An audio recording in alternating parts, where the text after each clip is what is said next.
Good morning all of you, welcome in commerce academy. आप सभी का कॉमर्स एकेडमी में स्वागत है। आज हम लोग एक नया चैप्टर स्टार्ट करने वाले हैं। चैप्टर का नाम है डेथ ऑफ पार्टनर। बड़ा ही इंपॉर्टेंट चैप्टर है, आपके एग्जाम में बहुत क्वेश्चन पूछा जाता है। एक्चुअली में एडमिशन और रिटायरमेंट आपके एग्जाम में ऑप्शनल आता है और डेथ ऑफ पार्टनर में ऑप्शनल नहीं है, यानी वो आपके एग्जाम में एक क्वेश्चन पूछा जाना है कंफर्म। तो आज की क्लास में हम लोग डेथ ऑफ पार्टनर करने वाले हैं। उम्मीद करते हैं कि आप सभी लोग घर पर स्वस्थ होंगे, खुश होंगे और खूब सारी पढ़ाई कर रहे होंगे और पढ़ाई में आपको हमारे वीडियोस बहुत हेल्प कर रहे होंगे। ऐसे ही पढ़ते रहिए और पढ़ाई के साथ साथ अपने लाइफ में बहुत सारी वैल्यूज भी ऐड करते रहिए, क्योंकि फैमिली के साथ आप हैं तो फैमिली को ज़्यादा से ज़्यादा आप टाइम दीजिए और फैमिली से खूब सारी चीज़ें आप सीखिए। चलिए आज की क्लास हम लोग शुरू करते हैं। Death of partner, previous lecture जो हमने आपको पढ़ाए हैं वो पॉइंट भी आपके कवर होने चाहिए। डेथ ऑफ पार्टनर पढ़ाने के पहले मैं आपको बता दूं कि डेथ ऑफ पार्टनर की अकाउंटिंग और रिटायरमेंट की अकाउंटिंग 90% सेम है। यानी अगर आपने रिटायरमेंट का चैप्टर अच्छे से कवर किया है तो डेथ वाले चैप्टर में आपको कहीं कोई प्रॉब्लम नहीं आएगी। ये बात हालांकि मैंने आपको रिटायरमेंट के चैप्टर में भी बताई है। तो डेथ ऑफ पार्टनर की अकाउंटिंग, रिटायरमेंट ऑफ पार्टनर की अकाउंटिंग सेम है। दोनों में डिफरेंस डियर ये है कि जो पार्टनर का रिटायरमेंट होता है उसकी डेट सर्टेन होती है, लेकिन जो डेथ ऑफ पार्टनर होता है उसकी डेट सर्टेन नहीं होती है। किसी भी पार्टनर की डेथ कभी भी हो सकती है। तो जो डेथ ऑफ पार्टनर है वो सर्टेन नहीं है, जबकि रिटायरमेंट ऑफ पार्टनर आपका सर्टेन होता है। यही बेसिक डिफरेंस है, जिसकी वजह से एक आपका कंसेप्ट ऐड हो जाता है जिसे हम बोलते हैं profit and loss suspense account. अच्छा जी सर, इसका मतलब अगर सर हम लोगों ने रिटायरमेंट को खूब मन लगा के पढ़ा है तो डेथ वाले चैप्टर में सर हम लोगों को प्रॉब्लम नहीं आएगी, पक्का नहीं आएगी प्रॉब्लम, अगर आपने रिटायरमेंट को खूब अच्छे से पढ़ा है। लेकिन जब हमने आपको रिटायरमेंट पढ़ाया तो रिटायरमेंट को पढ़ाते समय हमने आपको एक बात बताई कि रिटायरमेंट आपको तभी समझ आएगा जब एडमिशन का चैप्टर आपका क्लियर होगा। अच्छा जी सर, यानी एक चेन बनी है, इंटरकनेक्टेड है चैप्टर। हाँ जी बिल्कुल, अगर एडमिशन में आपने कमांड नहीं बनाया तो रिटायरमेंट आपको क्लियर नहीं होगा, क्योंकि एडमिशन, रिटायरमेंट, डेथ में कुछ चीजें कॉमन है, जैसे revaluation account. Revaluation account change in PSR के चैप्टर में, एडमिशन के चैप्टर में, रिटायरमेंट के चैप्टर में, डेथ के चैप्टर में बिल्कुल कॉमन है। इसलिए आपको क्या करना है, रिवैल्यूएशन पे कमांड बनाना है और एक क्वेश्चन आपको जरूर मिलेगा।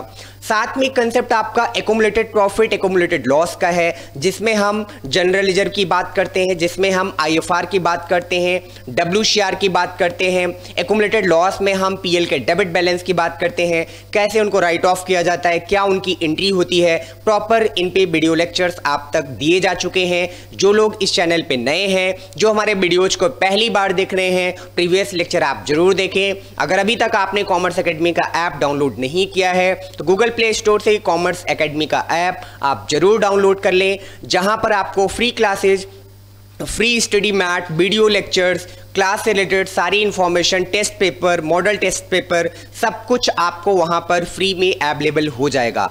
चलिए सर, तो शुरू करते हैं आज की क्लास। डेथ ऑफ पार्टनर क्या है, लिखा है on the death of partner the amount payable to him is to be paid to his legal representative. कहते हैं सर डेथ ऑफ पार्टनर और रिटायरमेंट ऑफ पार्टनर में एक और डिफरेंस है, क्या कि जब पार्टनर का रिटायरमेंट होता है तो रिटायरमेंट होने के बाद हम पेमेंट रिटायरिंग पार्टनर को करते हैं, लेकिन सर अगर पार्टनर की डेथ हो जाए ना तो डिसीज्ड पार्टनर उसे हम बोलते हैं, और डिसीज्ड पार्टनर को कभी हम पेमेंट नहीं करेंगे, हम उसके लीगल रिप्रेजेंटेटिव को पेमेंट करेंगे। यानी उसकी वाइफ, उसके विडो जो है, उसके स्पाउस, उसके बच्चे या उसके जो भी लीगल रिप्रेजेंटेटिव होंगे एज पर क्वेश्चन हम उन्हें पेमेंट करेंगे। जिस पार्टनर की डेथ हो गई अब उसे हम यमराज जी से कॉल करके वापस नहीं बुलाएंगे कि सर अपना पैसा ले जाओ, क्योंकि आपको अपना पैसा हमें पे करना है। तो रिटायरिंग पार्टनर को तो पेमेंट हम करेंगे, लेकिन डिसीज्ड पार्टनर को कभी भी हम कैश में पेमेंट नहीं करेंगे। डिसीज्ड पार्टनर यानी डेथ ऑफ पार्टनर के केस में जो पेमेंट आप कीजिएगा वो पेमेंट किसको कीजिएगा सर, तो पहला पॉइंट इन्होंने आपको बताया कि सर वो पेमेंट आपका जाएगा लीगल रिप्रेजेंटेटिव को। किसको जाएगा पेमेंट, लीगल रिप्रेजेंटेटिव को। वो क्वेश्चन में आपको दिया होगा। पॉइंट क्लियर है? हाँ जी सर। चलिए अब अगली बात आपको बताते हैं। नेक्स्ट पॉइंट है इसमें लिखा है on the death of partner account in the books of the firm are maintain in the same way as on the retirement. मैं आपकी बुक की बात बता रहा हूं, ये बात मैं आपको पहले भी बता चुका हूं, अब मैं एज पर बुक आपको बता रहा हूं कि बुक में ये पॉइंट क्या लिखा है। कहते हैं सर डेथ ऑफ पार्टनर के केस में हम वो सारी बुक्स मेंटेन करते हैं, सेम हमारी अकाउंटिंग होती है जो रिटायरमेंट ऑफ पार्टनर के केस में होती। ये सेंटेंस आपसे कहना चाहता है कि मेरे प्यारे बच्चों, अगर आपको डेथ के चैप्टर में कमांड बनानी है, डेथ का क्वेश्चन आपको अच्छे से करना है, एग्जाम में क्वेश्चन गलत ना होने पाए, तो रिटायरमेंट का चैप्टर आपका खूब अच्छे से क्लियर होना चाहिए, पहली बात। दूसरी बात, एग्जाम में एडमिशन और आपका रिटायरमेंट का क्वेश्चन ऑप्शन में आता है, या आप एडमिशन कर लो या आप रिटायरमेंट कर लो, लेकिन डेथ का क्वेश्चन आपको ऑप्शन में नहीं मिलेगा। यानी एडमिशन और रिटायरमेंट में किसी भी एक चैप्टर पे अगर आपने कमांड बना ली तो एग्जाम के लिए आपका काम हो गया। यानी एडमिशन और रिटायरमेंट एक ही आपके सेक्शन में आएगा और ऑप्शनल आएगा, लेकिन डेथ का जो क्वेश्चन होगा वो डियर ऑप्शनल नहीं होगा, वो आपको अलग से करना पड़ेगा। इसका मतलब ये है कि सर डेथ का क्वेश्चन हमें एग्जाम में हर हाल में मिलेगा। हाँ जी सर, हर हाल में आपको मिलने वाला है, और ये आपको बुक भी बता रही है, बात मैंने भी आपको बताई कि डेथ के चैप्टर पे कमांड बनानी है तो रिटायरमेंट का चैप्टर आपका खूब अच्छे से क्लियर होना चाहिए। रिटायरमेंट पे वीडियोज बन चुकी है, कॉमर्स एकेडमी के थ्रू आपको लेक्चर्स प्रोवाइड किए जा चुके हैं। अगर आप पहली बार देख रहे हैं तो प्रीवियस लेक्चर आप जरूर देख लें। Okay sir, thus the legal representative of the deceased partner are entitled to claim the following amount. कहते हैं जब किसी पार्टनर की डेथ हो जाती है तो डेथ होने के बाद जो पार्टनर का लीगल रिप्रेजेंटेटिव होता है वो कुछ चीजों को, किन चीजों के लिए वो क्लेम करता है, वो बात आपसे कह रहा है। डिसीज्ड पार्टनर यानी जब किसी पार्टनर की डेथ हो जाएगी फर्म में तो उस डिसीज्ड पार्टनर का जो लीगल रिप्रेजेंटेटिव होगा वो फर्म से किन चीजों के बारे में क्लेम करेगा, वो बात आपको बता रहे हैं। तो पॉइंट नंबर 1 कह रहे हैं द अमाउंट ऑफ कैपिटल। कहते हैं डिसीज्ड पार्टनर, जिस पार्टनर की डेथ हो गई उसका फर्म में जितनी कैपिटल है उसे वो वापस मांगेगा, उसको वापस मांगने के लिए क्लेम करेगा। और सही भी है क्योंकि जब पार्टनर ने कैपिटल लगाया था वो पार्टनर था, आज उसकी डेथ हो गई तो उसकी कैपिटल को उसके लीगल रिप्रेजेंटेटिव को वापस मिल जानी चाहिए। तो इसका मतलब सर है कि सबसे पहले वो credit of his capital account, capital account का जो क्रेडिट बैलेंस होगा उसके लिए क्लेम करेगा। Second, His share of increase in the value of goodwill of the firm। कहते हैं कि गुडविल का शेयर वो मांगेगा, जैसे आपने रिटायरमेंट में पढ़ा कि रिटायरिंग पार्टनर को हम लोग उसके गुडविल का शेयर देते हैं। क्या रीजन बताया था मैंने? कहा ABC 3 पार्टनर हैं, ABC 3 पार्टनर हैं। 2010 में उन तीनों ने मिलकर एक बिजनेस इस्टेब्लिश किया। बिजनेस इस्टेब्लिश करने के बाद तीनों ने बहुत मेहनत की और मेहनत करके नेम एंड फेम बनाया, रेपुटेशन बनाया बिजनेस का, और एक अच्छी रेपुटेशन फर्म की बन गई। नेम एंड फेम, रेपुटेशन का मतलब गुडविल जनरेट हुई। वैसे नेम एंड फेम रेपुटेशन बनता कैसे है? जब आप अपने प्रोडक्ट में, अपने सर्विस में आप बेटर क्वालिटी, बेस्ट क्वालिटी आप प्रोवाइड करते हैं। क्वालिटी अच्छी होने से मार्केट में टाइम टू टाइम आपकी डिमांड बढ़ने लगती है। जैसे जैसे आपकी डिमांड बढ़ने लगेगी वैसे वैसे आपका सेल बढ़ने लगेगा। सेल के बढ़ने के साथ साथ आपका प्रॉफिट बढ़ने लगेगा, और जब आपका प्रॉफिट बढ़ेगा तो ऑटोमेटिकली मार्केट में आपकी रेपुटेशन बढ़ने लगेगी और आपका नेम और फेम क्रिएट हो जाएगा, जिसे हम गुडविल कहते हैं। तो सर इसका मतलब ए ने, बी ने और सी ने, तीनों पार्टनर ने मिलकर फर्म के नेम एंड फेम को बनाने का काम किया। किसी रीजन से गॉड को जो मंजूरी थी उसके हिसाब से सी की डेथ हो गई। अब चाहे कोरोना की वजह से हो गई, चाहे किसी और रीजन से हो गई सी की डेथ। अब जब सी की डेथ हो गई तो जो फर्म की गुडविल बनी उसमें सी ने भी योगदान किया, सी ने भी कंट्रीब्यूट किया, सी ने भी मेहनत किया। तो जब सी की डेथ हो जाएगी तो जो सी का लीगल रिप्रेजेंटेटिव होगा वो फर्म से सी टोटल गुडविल में से सी के शेयर के इक्विवेलेंट गुडविल के पैसे की डिमांड करेगा। लीगल रिप्रेजेंटेटिव कहेगा सर अब मेरा पार्टनर फर्म में नहीं रहा, लेकिन मेरे पार्टनर के द्वारा बनाए गए नेम एंड फेम को अब आप एग्जिस्टिंग पार्टनर यूज करने वाले हैं। तो सर जो नेम एंड फेम मेरे पार्टनर ने बनाया था अब आज तो इस दुनिया में नहीं है, लेकिन मैं चाहूंगा कि आप लोग मॉनेटरी टर्म में उसका कुछ पेमेंट कर दें, उसका कुछ पैसा हमें दे दें। इस बात का क्लेम कौन करेगा? लीगल रिप्रेजेंटेटिव करेगा। As per partnership act 1932 legally ये एग्जिस्टिंग पार्टनर को पे करना भी पड़ेगा, लीगली पे करना पड़ेगा, तो वो पेमेंट करेंगे भी। तो दूसरा क्लेम किस बात का करेगा सर? गुडविल का। Okay sir. तीसरा point, interest on capital provided in the partnership deed. अगर क्वेश्चन में पार्टनरशिप डीड में ये कहा गया है कि पार्टनर को कैपिटल पर इंटरेस्ट देना है, तो उस इंटरेस्ट ऑन कैपिटल का भी क्लेम करेगा कौन करेगा? Legal representative. किससे करेगा सर? फर्म से करेगा। अच्छा जी सर, 3 पॉइंट हो गए। कैपिटल मांगेगा, गुडविल में शेयर मांगेगा और कैपिटल पर इंटरेस्ट मांगेगा as per partnership deed. Okay sir. His share of profit on the revaluation, कहते हैं सर डेथ के पहले पहले जो रिवैल्यूएशन अकाउंट बना होगा या on the date of death, death की डेट पे जो रिवैल्यूएशन बनाया गया होगा सर, उस रिवैल्यूएशन में होने वाले प्रॉफिट, होने वाले लॉस का भी शेयर डिसीज्ड पार्टनर को मिलेगा। इस बात की क्लेम कौन करेगा? लीगल रिप्रेजेंटेटिव करेगा। उसके बच्चे करेंगे, उसकी फैमिली करेगी, उसका भाई करेगा, या एज पर लीगल रिप्रेजेंटेटिव जिसे उसने अपॉइंट किया होगा। Okay sir. Point number 5, his share of the undistributed profit are reserve. Accumulated profit, accumulated loss के भी प्रॉफिट या लॉस के लिए भी वो क्लेम करेगा। लॉस के लिए तो क्लेम नहीं करेगा, लीगल टर्म में जब आप प्रॉफिट के लिए लाइबल हैं, प्रॉफिट के लिए आप क्लेम करेंगे तो लॉस भी आपको मिल जाएगा। तो इसका मतलब वो एक्यूमुलेटेड प्रॉफिट के बारे में भी क्लेम करेगा। अच्छा जी सर, और क्या क्लेम करेगा? His share of profit up to the date of death. यही तो है आज का स्टार पॉइंट, यही तो है आज का स्टार पॉइंट जो आपको डेथ के चैप्टर में सीखना है। क्या?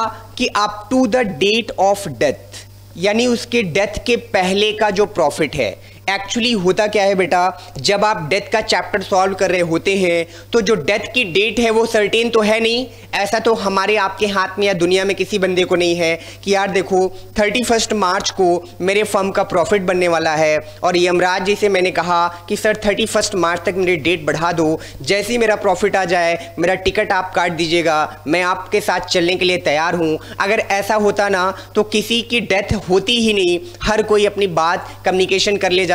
तो डेथ सर्टेन नहीं है कि डेथ आप 31 मार्च को ही करोगे, ऐसा नहीं है। जबकि आपके बिजनेस का प्रॉफिट 31 मार्च को निकलेगा। तो प्रॉब्लम क्या आ रही है सर? प्रॉब्लम ये आ रही कि सर प्रॉफिट निकलेगा 31 मार्च को, लेकिन पार्टनर की डेथ कभी भी हो जाएगी। तो जितने दिन तक वो काम करेगा उतने दिन तक का जो प्रॉफिट फर्म का निकलेगा, उस प्रॉफिट का शेयर डिसीज्ड पार्टनर को मिलना चाहिए। उसी को बोलते हैं his share of profit up to the date of death. जब इसकी एंट्री होगी तो इसे profit and loss suspense account में लिखा जाता है। क्यों लिखा जाता है इसकी भी डिटेलिंग हम आपको बताने वाले हैं। Profit and loss suspense account में क्यों इसे लिखते हैं, क्या है, यही आज का पॉइंट हम आपको कराने वाले हैं। ओके सर, हम लोग सीखेंगे। तो स्टार्टिंग के जो भी पॉइंट है डियर, वो आपने रिटायरमेंट में देखा। रिटायरिंग पार्टनर को आप क्या क्या देते थे? बाय बैलेंस बीडी यानी कैपिटल का बैलेंस देते थे सर। बाय रिवैल्यूएशन, रिवैल्यूएशन का प्रॉफिट देते थे सर। बाय जनरल रिजर्व यानी उसको एक्यूमुलेटेड प्रॉफिट में रिजर्व का हिस्सा देते थे। रिटायरमेंट के चैप्टर में मैं आपको याद दिला रहा हूं। अच्छा जी सर, आप और क्या पे करते थे? बाय WCR होता था तो उसको दे देते थे, बाय IFR दे देते थे। अगर हमारे बैलेंस शीट के एसेट्स में PL लिखा होता था यानी प्रॉफिट एंड लॉस का डेबिट बैलेंस यानी लॉस होता था, उसे हम कैपिटल अकाउंट के डेबिट में 2PL रिकॉर्ड कर देते थे। और क्या देते थे सर? गुडविल। गुडविल की क्या एंट्री होती थी सर? गुडविल की एंट्री होती थी सर रिमेनिंग टू रिटायरिंग, यानी जो पार्टनर रिमेन करते थे उनको हम डेबिट करते थे और रिटायरिंग पार्टनर को हम क्या करते थे सर? क्रेडिट करते थे। अच्छा जी सर, सेम वही कहानी है, सेम कहानी वही है माय डियर। बहुत सिंपल चैप्टर है। अगर आपने रिटायरमेंट को ऑनेस्टली पढ़ा है, प्रैक्टिस की है, तो डेथ के चैप्टर में मैं आपको गारंटी करता हूं कहीं आपको कोई प्रॉब्लम नहीं आएगी। तो हम लोग क्या करेंगे सर? जैसे हम लोग रिटायरमेंट का क्वेश्चन सॉल्व करते थे वैसे ही हम डेथ के चैप्टर में क्वेश्चन को सॉल्व करेंगे।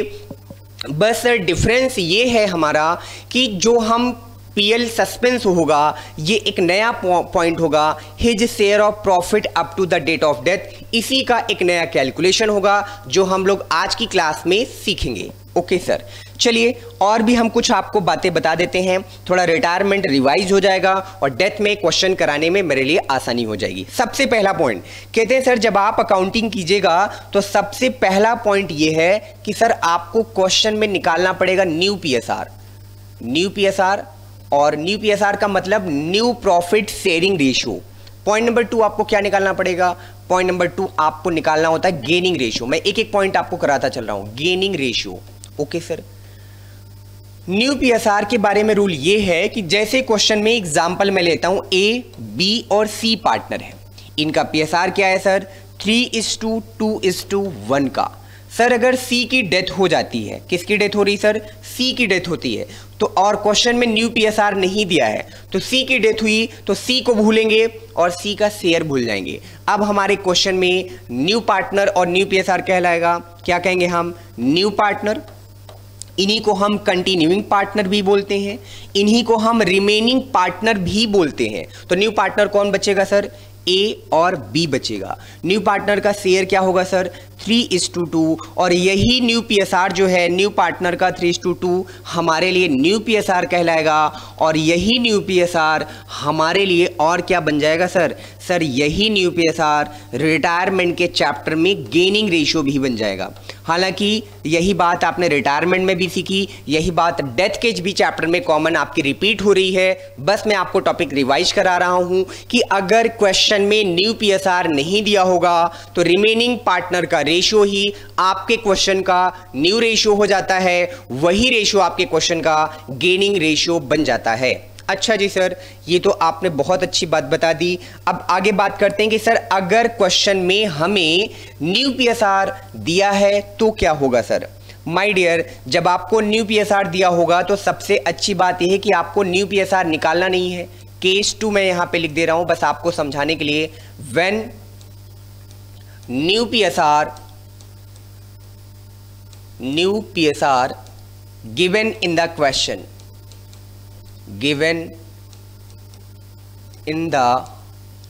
क्वेश्चन, जब आपको क्वेश्चन में न्यू पीएसआर गिवन होगा। सर जब क्वेश्चन में चाहे रिटायरमेंट हो चाहे डेथ का चैप्टर हो, जब हमें न्यू पीएसआर क्वेश्चन में दिया होगा तो न्यू पीएसआर को हम नहीं कैलकुलेट करेंगे, क्योंकि ऑलरेडी क्वेश्चन में दिया होगा। ऐसा आप भी कह रहे हो, ऐसा क्वेश्चन का केस भी कह रहा है। फिर हमें क्या निकालना होगा सर? वहां पर हम लोगों को कैलकुलेट करना होगा गेनिंग रेशियो। क्या निकालना होगा हम लोगों को? गेनिंग रेशियो केवल निकालना होगा। और गेनिंग रेशियो का क्या फॉर्मूला बनेगा सर? गेनिंग रेशियो का फॉर्मूला बनेगा न्यू रेशियो माइनस क्या बनेगा? Old ratio. न्यू रेशियो में से ओल्ड रेशियो माइनस करेंगे तो हमें कौन सा रेशियो मिलेगा सर? गेनिंग रेशियो मिलेगा। सर अच्छा ये बताइए कि हम गेनिंग रेशियो निकाल क्यों रहे हैं? इसका कुछ लॉजिक क्या है, क्यों निकाल रहे हैं? रिटायरमेंट के चैप्टर में हमने आपको बताया है, लेकिन फिर से हम आपको याद दिला देते हैं कि गेनिंग रेशियो को हम क्यों निकाल रहे हैं। गेनिंग रेशियो डियर हम इसलिए निकाल रहे हैं क्योंकि गेनिंग रेशियो का ही यूज होता है for the distribution of goodwill. Distribution of goodwill यानी गुडविल का डिस्ट्रीब्यूशन हमेशा गेनिंग रेशियो में ही किया जाएगा। किस चैप्टर में? जब हम रिटायरमेंट या डेथ के चैप्टर में होंगे तो वहां पर गेनिंग रेशियो का कंट्रीब्यूशन ये है कि गेनिंग रेशियो में ही गुडविल हमारे डिस्ट्रीब्यूट होने वाली। इसका मतलब सर जब तक हमारे पास क्वेश्चन में गेनिंग रेशियो नहीं होगा तब तक हम गुडविल का डिस्ट्रीब्यूशन नहीं कर पाएंगे, गुडविल की एंट्री नहीं कर पाएंगे, गुडविल की पोस्टिंग नहीं कर पाएंगे, यानी हम अपना क्वेश्चन कंप्लीट नहीं कर पाएंगे। आगे पॉइंट सुने। अब ये रिटायरमेंट और डेथ के चैप्टर में, जबकि एडमिशन के चैप्टर में हमारी गुडविल का डिस्ट्रीब्यूशन किस रेशियो में होता है? सैक्रिफाइसिंग रेशियो में होता है। ठीक है सर, तो आपने गेनिंग रेशियो के 2 केस सुन लिए। क्या सुना आपने हमारे साथ?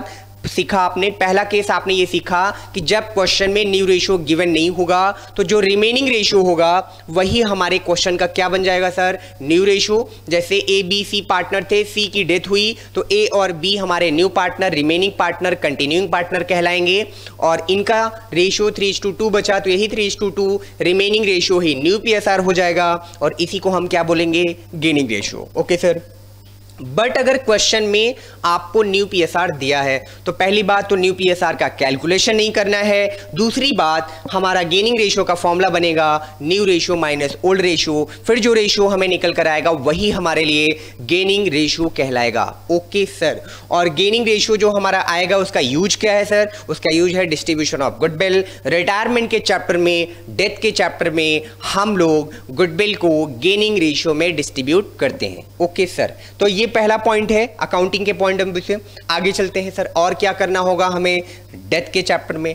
डेथ के चैप्टर में अगला कंसेप्ट हमारा होगा रीवैल्यूएशन अकाउंट, जिसको हम आपको बहुत दिन से पढ़ाते आ रहे हैं, रीवैल्यूएशन अकाउंट। लेकिन मैं एक बार रिवाइज करा देता हूं आपको। रीवैल्यूएशन का मतलब प्रॉपर इस पे लेक्चर, वीडियो लेक्चर आपका रीवैल्यूएशन पे हमने बना रखा है। आप अगर उसको देखते हैं तो रीवैल्यूएशन का डाउट आपको क्लियर हो जाएगा। रीवैल्यूएशन का मतलब होता है रीवैल्यू। रीवैल्यू का मतलब किसी चीज की वैल्यू को दोबारा निकालना। डेथ जब होगा पार्टनर का तो उस डेट पर हम लोग ये चेक करना चाहेंगे कि हमारे एसेट्स और लायबिलिटी की वैल्यू क्या है। तो revaluation of assets and liability का मतलब है कि डेथ के टाइम हमारे एसेट्स और लायबिलिटी की वैल्यू क्या है आज की डेट में। बुक वैल्यू यानी बैलेंस शीट की वैल्यू, और मार्केट वैल्यू यानी जो मार्केट की वैल्यू है वो वैल्यू इंक्रीज हो रही है, डिक्रीज हो रही है। इस वैल्यू को फाइंड आउट करने के लिए हम लोग यहां पर रीवैल्यूएशन अकाउंट बनाएंगे। इसका मतलब सर रीवैल्यूएशन अकाउंट में हम लोग क्या यूज करने वाले हैं या हम किसकी बात करने वाले हैं। तो रीवैल्यूएशन अकाउंट में माय डियर आप डिस्कस करेंगे अबाउट एसेट्स, और किसके बारे में आप डिस्कस करेंगे अबाउट लायबिलिटीज।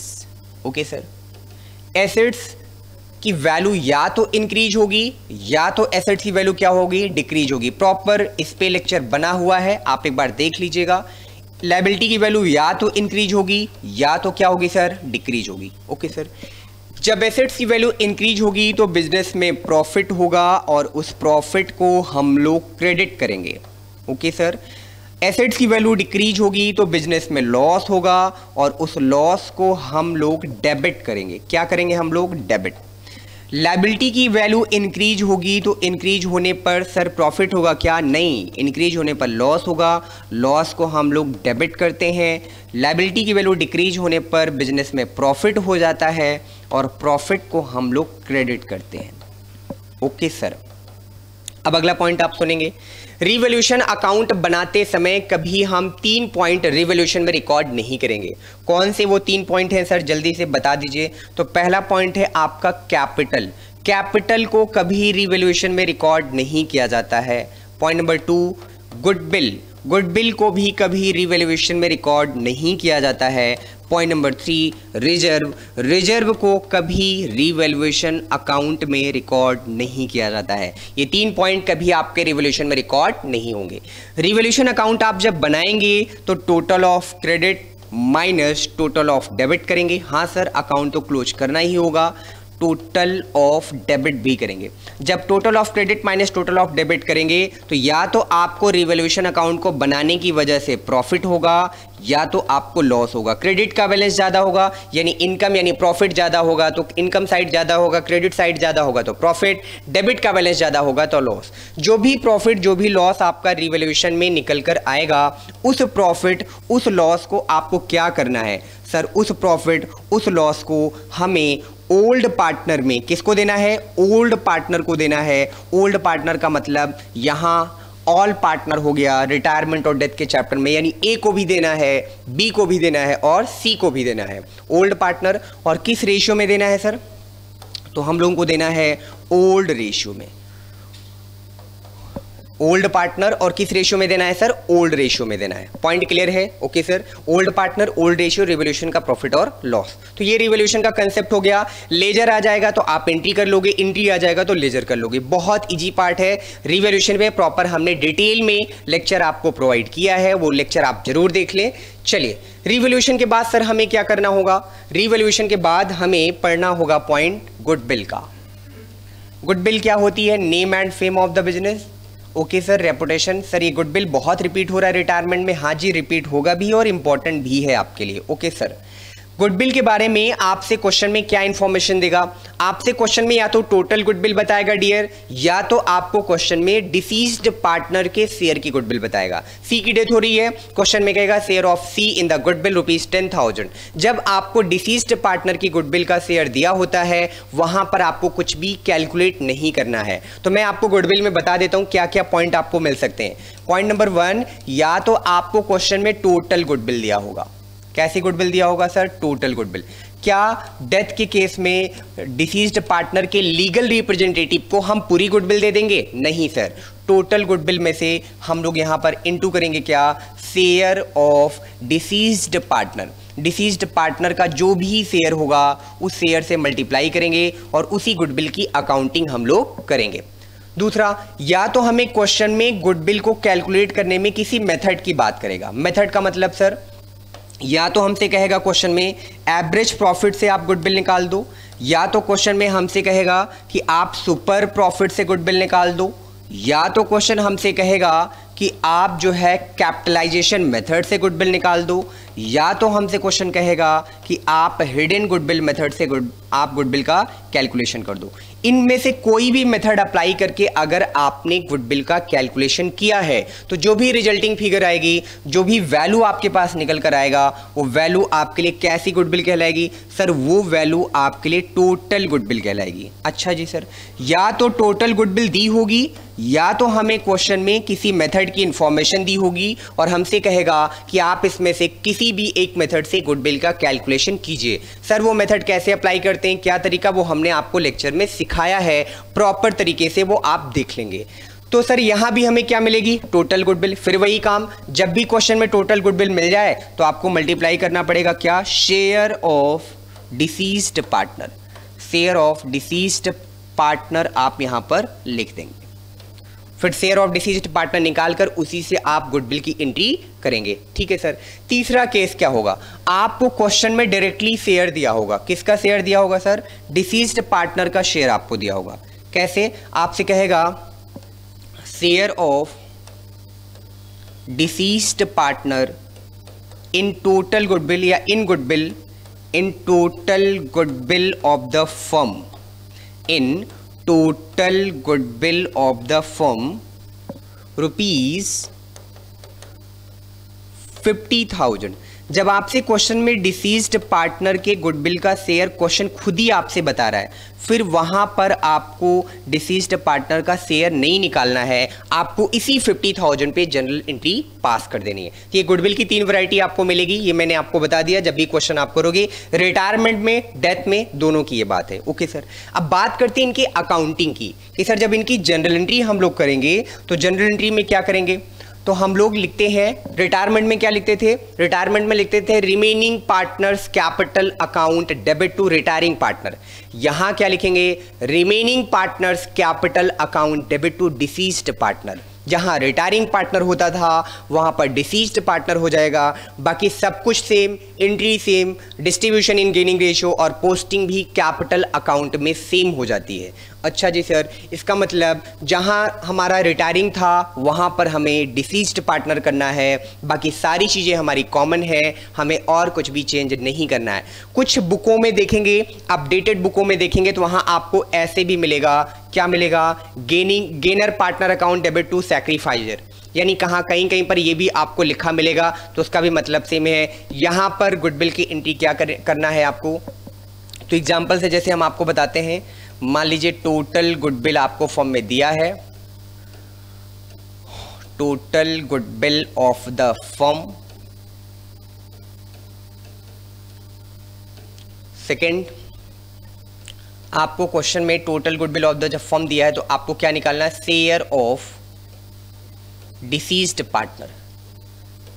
डिसीज्ड पार्टनर का आपको शेयर निकाल लेना है। जब आप डिसीज्ड पार्टनर का शेयर आपको मिल जाएगा, जो भी वैल्यू यहाँ पर आएगी उसी वैल्यू से आपको एंट्री पास करनी है। और एंट्री क्या बनेगी आपकी? आपकी एंट्री बनेगी continuing partner account debit, continuing partners capital account debit.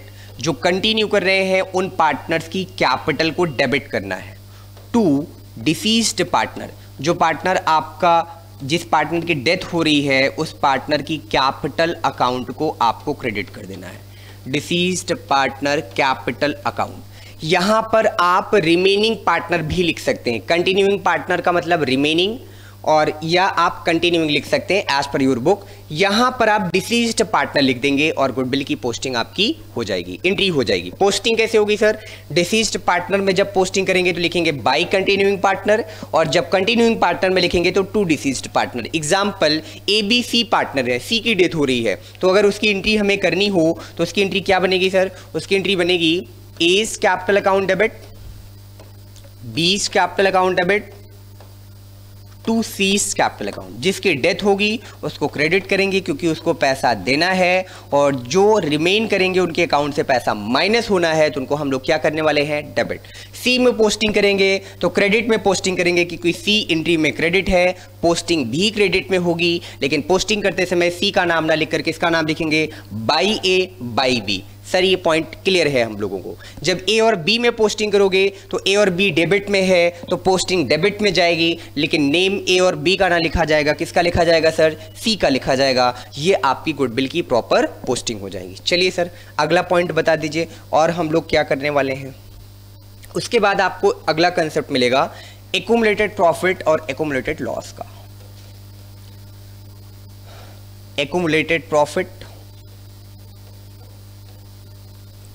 और एक्यूमुलेटेड लॉस पूरी डिटेल, पूरी कहानी हम आपसे डिस्कस कर चुके हैं एडमिशन के चैप्टर में। प्रॉपर इस पे लेक्चर है। जो लोग पहली बार देख रहे हैं वो प्रीवियस लेक्चर देखेंगे, जो लोग पहली बार नहीं देख रहे हैं उन्होंने देख चुका है। एक बार आप रिवाइज कर लेंगे, जाकर रिवाइज नहीं करेंगे तो आपको प्रॉब्लम आएगी, धूल मिट्टी जमेगी, क्योंकि मैं क्वेश्चन जैसे लाइव क्लास में करा रहा हूँ 7 to 8 जो बैच है और 8:30 to जो 9:30 बैच है, डेली जो बैचेज हमारी लाइव क्लासेज में चल रही हैं, वहाँ पर मैं देखता हूँ कि कई सारे बच्चे ये टॉपिक पढ़ रहे हैं मेरे साथ चेंज इन पीएसआर से, लेकिन क्वेश्चन करते समय वो एक्यूमुलेटेड प्रॉफिट एक्यूमुलेटेड लॉस के रूल भूल जाते हैं, डब्ल्यूसीआर आईएफआर के रूल भूल जाते हैं, उनको बहुत सारी प्रॉब्लम्स आ रही हैं। तो माय डियर आप लोग प्लीज रिवीजन करते रहें, प्रैक्टिस करते रहें, क्वेश्चन करते रहें, नहीं तो सारी मेहनत आपकी किसी काम की नहीं रहेगी, एग्जाम तक आप सब कुछ भूल जाएंगे। इसलिए प्रैक्टिस जरूर करते रहें।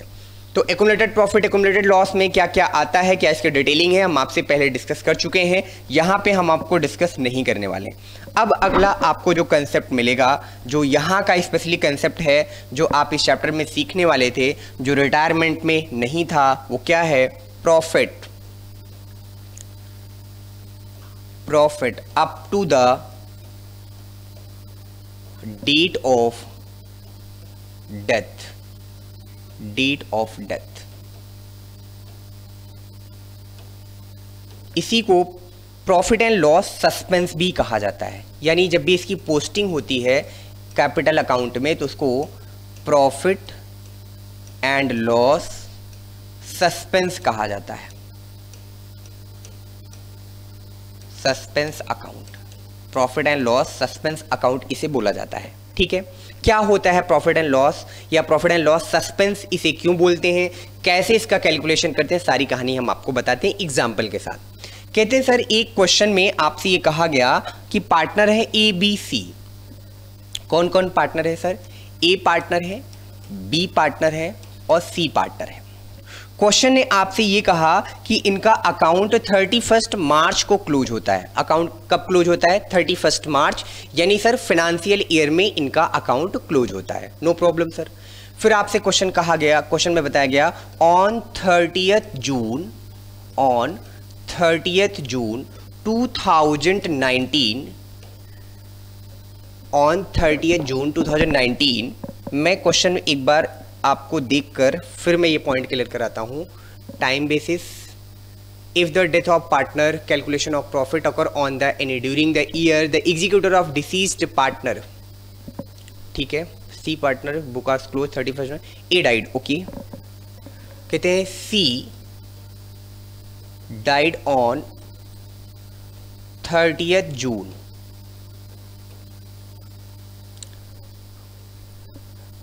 सी डाइड ऑन 30th जून, ये आपको क्वेश्चन में मान लीजिए इंफॉर्मेशन दी है।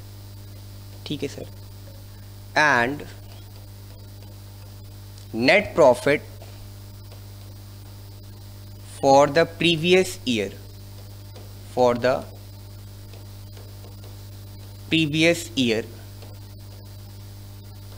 Find out profit up to the date of death, profit up to the date of death। ठीक है, डेथ कब हुई है पार्टनर की, 30th जून। अकाउंट कब क्लोज हो रहा है, यहां पे कह रहे हैं अकाउंट्स आर क्लोज्ड ऑन 31 मार्च, एक क्वेश्चन में आपको मेंशन होगा 31 मार्च ईच ईयर, हर साल इनका अकाउंट 31 मार्च को क्लोज होता है। तो 31 मार्च को क्लोज होता है तो इसका मतलब फिनेंशियल ईयर है सर। क्वेश्चन में फिनेंशियल ईयर की बात हो रही है क्वेश्चन में। पार्टनर कौन है सर? ABC है, और फिर से मैं क्वेश्चन रिपीट कर रहा हूँ, ABC पार्टनर है और C की डेथ 30 जून को हो रही है। क्वेश्चन कर रहा है कि अकाउंट इनका क्लोज 31 मार्च को हो रहा है और C की डेथ 30 जून को हो रही है। प्रीवियस ईयर का प्रॉफिट 1,20,000 आपको क्वेश्चन में बताया गया है। आपको बताना है कि जब 30 जून को C की डेथ हुई तो उस डेट पर उसका प्रॉफिट में क्या शेयर है। मैं एग्जाम्पल से आपको कंसेप्ट सिखा रहा हूं। अभी मैं पूरा कंसेप्ट लिखाऊंगा, पढ़ाऊंगा, फॉर्मूला बताऊंगा, सब कुछ। बस पहले मैं कंसेप्ट की अंडरस्टैंडिंग डेवलप कर रहा हूं आपके माइंड में कि कंसेप्ट क्या है और इसके बारे में क्या क्वेश्चन में कहा जा रहा है। ठीक है सर। अकाउंट आपका जो होता है वो, अगर आपसे क्वेश्चन ने ये बात बोल दिया कि आपका अकाउंट जो है वो फाइनेंशियल ईयर है, तो कब से शुरू होगा? 1/4/2018 मान लीजिए, ये हमने ईयर ले लिया, तो यहां से लेकर 31 मार्च 2019, ये मान लीजिए आपका ईयर हो गया क्वेश्चन में। ठीक है, इसके पहले वाला ईयर। पार्टनर की डेथ जो हो रही है सर, वो डेथ हो रही है 30 जून 2019 को उसकी डेथ हो रही है। बहुत अच्छे से पॉइंट को समझेंगे, बड़ा इंपॉर्टेंट पॉइंट है ये। ओके सर, मैंने आपसे ये कहा कि 1 अप्रैल 2018 से 31 मार्च 2019, ये 12 मंथ का टाइम होता है। इस ईयर में हमारे पास तीनों पार्टनर थे और इसके पहले भी तीनों थे। कौन कौन था? A, B और C। और इस ईयर का जो नेट प्रॉफिट है वो आपको क्वेश्चन में बता रहा है कि सर इस ईयर का हमारा जो नेट प्रॉफिट था वो है हमारे पास 1,20,000 का। ये सारी बातें प्रीवियस ईयर की अभी हमें बताई जा रही हैं। क्यों बताई जा रही हैं अभी आपको थोड़ी देर में समझ में आएगा। 1,20,000 ये हमारा प्रीवियस ईयर का प्रॉफिट है। सर आप बहुत छोटा छोटा लिख रहे हैं और हम लोगों को दिखाई नहीं दे रहा है, तो मैंने यहाँ पे लिखा नेट प्रॉफिट, और नेट प्रॉफिट हमें क्वेश्चन में कितना बताया गया? 1,20,000। 1,20,000 हमें क्वेश्चन में क्या बताया गया? प्रॉफिट बताया गया। अच्छा जी सर, 1,20,000। अब हमसे कह रहा है कि हमारे पार्टनर की डेथ 30 जून को हुई। मार्च में हमारा फाइनेंशियल स्टेटमेंट बना होगा, मार्च में हमारा बिजनेस का प्रॉफिट 31 मार्च को 1,20,000 निकल के आया होगा। ये प्रॉफिट इसी डेट में आया होगा। हाँ सर, बिल्कुल सही कह रहे हैं आप, क्योंकि 31 मार्च को ही बिजनेस का फाइनेंशियल स्टेटमेंट बनता है, 31 मार्च को ही बिजनेस का प्रॉफिट लॉस निकल कर आता है। 1,20,000 का प्रॉफिट आया। फिर हमारे पार्टनर ने अगला ईयर शुरू हुआ 1 अप्रैल से। अप्रैल में काम किया, मई में काम किया और जून तक काम किया। 30 जून को मेरे पार्टनर की डेथ हो गई। ओके सर, 30 जून को पार्टनर की डेथ हुई, यानी पार्टनर ने कितने महीने काम किया सर? 3 मंथ, अप्रैल, मई, जून। जब 30 जून को उस पार्टनर की डेथ होगी तो जो उसका लीगल रिप्रेजेंटेटिव होगा वो फर्म से कहेगा कि सर मेरे पार्टनर ने आपके फर्म में 3 महीने काम किया है, तो 3 महीने का जो आपके बिजनेस का प्रॉफिट है उस प्रॉफिट में मेरे पार्टनर का जो शेयर है ना सर, वो हमें चाहिए। तो जो फर्म है वो कहते हैं कि सर आपका प्रॉफिट तो कैसे हम अभी 3 महीने का प्रॉफिट दे देंगे, हम 3 महीने का तो स्टेटमेंट बनाते नहीं है, हम तो प्रॉफिट जो निकालेंगे आगे चल के वो प्रॉफिट हम कब निकालेंगे सर? वो सर हम अगले 31 मार्च को, 31 मार्च 2020 को निकालेंगे। और 31 मार्च 2020 को हमारे बिजनेस में पता चलेगा कि हमें नेट प्रॉफिट हो रहा है या हमें नेट लॉस हो रहा है। पॉइंट समझिएगा फिर से। कहते हैं सर कि 31 मार्च, यहाँ पे 1 जून था। फिर से इस पॉइंट को खूब अच्छे से समझिए, इंपॉर्टेंट पॉइंट है थोड़ा सा। सर हमें एक ईयर बताया गया 1 अप्रैल 18 से लेकर 31 मार्च 19 में हमारे पास 3 पार्टनर थे, A, B और C। इसके पहले भी वो थे, लेकिन हमें केवल इन्फॉर्मेशन इसके जस्ट पहले वाले ईयर यानी प्रीवियस ईयर की बताई जा रही है, जिसमें इनके PSR के बारे में नहीं दिया है तो इक्वल हो जाएगा। और आपसे क्वेश्चन में कहा गया कि 31 मार्च 19 को जो प्रॉफिट था वो फर्म का प्रॉफिट था 1,20,000, और इसके जस्ट बाद 31 मार्च के जस्ट बाद ही आपका ईयर स्टार्ट हो जाता है। कौन सा ईयर स्टार्ट होता है? 1/4/2019 वाला ईयर आपका शुरू हो जाएगा। और 1/4/2019 वाला जो ईयर आपका शुरू होगा वो कहाँ तक चलेगा सर? वो सर आपका चलेगा 1/4/2019 से लेकर कहाँ तक, 31 मार्च तक, 1/4/2019 से लेकर 31 मार्च 20 तक, ये हमारा नेक्स्ट ईयर था। लेकिन इसी बीच में एक डेट हमारे पास आई। कौन सी डेट आई सर? बहुत ही ख़राब घड़ी आई, 30 जून की। 30 जून की हमारे एक पार्टनर सी है जिसकी फर्म में सर क्या हो रही है, डेथ हो रही है। अच्छा जी सर, इसका मतलब सी ने कितने दिन तक काम किया सर? सी ने अप्रैल में काम किया, मई में काम किया और जून में काम किया। जून के लास्ट डे 30 जून तक काम किया। यानी एक्चुअली में जिस पार्टनर की डेथ हुई उस पार्टनर ने उस ईयर में डेथ होने के पहले पहले फर्म में कितने महीने काम किया सर? 3 महीने काम किया। जब उसने फर्म में 3 महीने काम किया तो जो उसका लीगल रिप्रेजेंटेटिव होगा वो कहेगा सर इसी 3 मंथ का हमको प्रॉफिट चाहिए। जो 3 महीने मेरे पार्टनर ने काम किया है इसी 3 मंथ का हमें प्रॉफिट में शेयर चाहिए। इसी को बोलते हैं profit up to the date of death. क्या बोला जाता है? Profit up to the date of death. यहाँ पे चेक करेंगे, जब हम आपको क्लेम पढ़ा रहे थे तो यहाँ पे हमने कहा his share of profit up to the date of death. Death की डेट सर्टेन नहीं है। ऐसा तो नहीं कि वो 31 मार्च को अपनी डेथ करा ले, ऐसा तो उसके हाथ में है नहीं। डेथ तो आपकी अनसर्टेन होती है। पार्टनर की डेथ 30 जून को हुई। अकाउंट इसके पहले 31 मार्च को बना था। 31 मार्च का जो दूसरा दिन होता है उसी को 1 अप्रैल कहते हैं। तो 1 अप्रैल से 31 मार्च 2020 आपका एक ईयर है पूरा पूरा। लेकिन हमारे पार्टनर की डेथ 30 जून की हो गई। यानी डेथ होने के पहले पार्टनर ने अप्रैल, मई और जून 3 महीने काम किया। तो उसका लीगल रिप्रेजेंटेटिव कहता है कि 3 महीने का जो आपके फर्म का टोटल प्रॉफिट है उस टोटल प्रॉफिट में से, उस 3 महीने के टोटल प्रॉफिट में से मेरे पार्टनर का शेयर मुझे चाहिए। इसी को हम क्या बोलते हैं? Profit up to the date of death. जो एग्जिस्टिंग पार्टनर हैं वो कहते हैं सर हम लोग डेथ की वजह से 30 जून को तो फाइनेंशियल स्टेटमेंट बनाएंगे नहीं, हमारी पॉलिसी है हम 31 मार्च को ही बनाते हैं और अगला 31 मार्च 20 को आएगा। अब वहाँ बनाएंगे, वहाँ प्रॉफिट निकलेगा तो हम आपको देंगे। तो डिसीज्ड पार्टनर का जो लीगल रिप्रेजेंटेटिव होता है वो कहता है सर ऐसा नहीं है, हम आपको रूल बताते हैं और पार्टनरशिप एक्ट भी हमें ये रूल बताता है कि जब किसी पार्टनर की डेथ होगी तो उस पार्टनर को जो भी प्रॉफिट में शेयर दिया जाएगा वो हमेशा हमेशा प्रीवियस ईयर के प्रॉफिट को बेस माना जाएगा।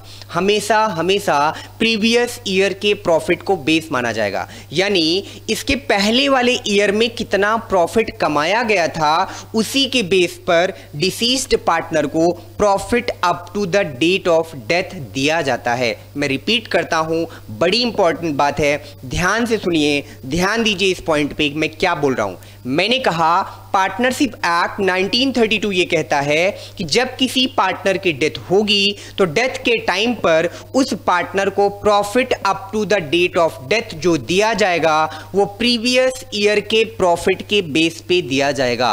प्रीवियस ईयर के एवरेज प्रॉफिट के बेस पे भी दिया जा सकता है एज पर योर क्वेश्चन। या तो क्वेश्चन में आपसे कहेगा कि प्रीवियस ईयर के प्रॉफिट के बेस पे देना है, या तो आप क्वेश्चन कहेगा कि प्रीवियस ईयर के एवरेज प्रॉफिट के बेस पे देना है। जैसा क्वेश्चन हमसे कहेगा वैसे हम क्वेश्चन में सॉल्व करेंगे। मेन पॉइंट आपको समझना है कि profit up to the date of death क्या है। सर 31 मार्च या बोलें या हम 1 अप्रैल बोलें, 1 अप्रैल से लेकर यानी date of first day of financial year, जिस ईयर में पार्टनर की डेथ हो रही है उस ईयर की फर्स्ट डे से लेकर up to the date of death, death होने की डेट तक का जो प्रॉफिट निकलेगा उसी प्रॉफिट को profit up to the date of death कहा जाता है और इसी का शेयर डिसीज्ड पार्टनर को दिया जाता है।